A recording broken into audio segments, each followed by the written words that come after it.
So, speaking of wisdom, I'd like to tell you a little story about me when I was a young child and what motivated me to seek a way to become wiser.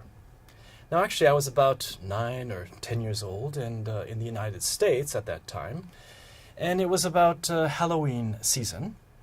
And at that time in the United States, if you were a little kid, often during the week before Halloween, you would be able to watch all these different horror films on TV. Now, these were very old films from the 1920s and 30s. They were all in black and white, but everybody watched them anyway. You could see things like Frankenstein, the Wolfman, the Mummy, and the one that actually appealed to me the most was the Dracula film. Now, this was the original Dracula film starring Bela Lugosi. So it's quite different from Tom Cruise or the other representations of Dracula.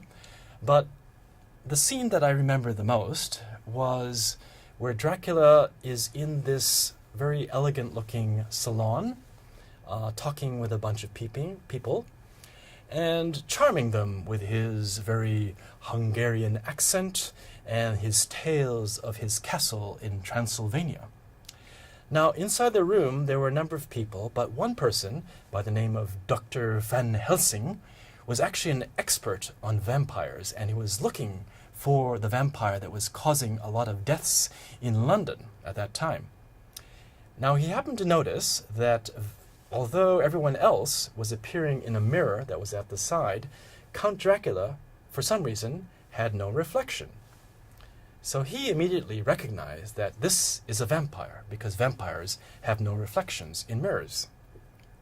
But he wanted to prove to everyone else in the room that this was the vampire that they were looking for.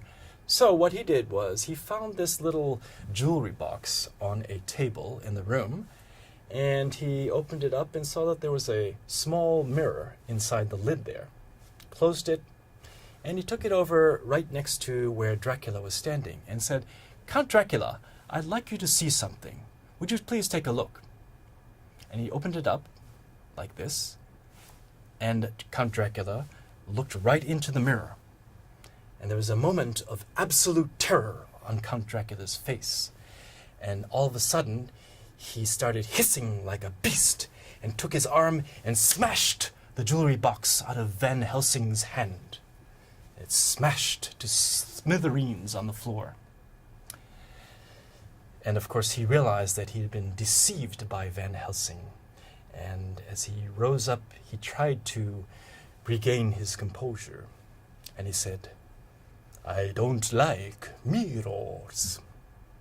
And then he glared at Van Helsing and said, "For one who has not yet lived a single lifetime, you are a wise man, Van Helsing."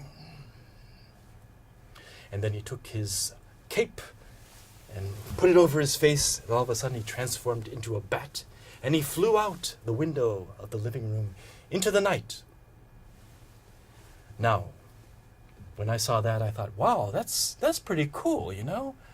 I'd like to live forever, even though I'm not really living. You're living as an undead or the living dead. But still, you're sort of there, and you're actually becoming wiser, you know, by the end of 1,000 years, you're probably the wisest person on earth. So I thought, wow, that's cool. You know, I'd like to be a vampire when I grow up. And I'd even tell my teachers at school that, you know, when they asked you, "What would you like to be, Henry, when you grow up?" And I said, "Oh, I want to be a vampire because I can become the wisest person in the world."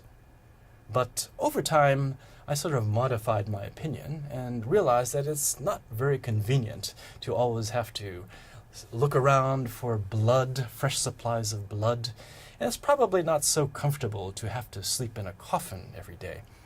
So I decided that there must be a better way. There must be another way that even in a single lifetime, I can actually develop some wisdom.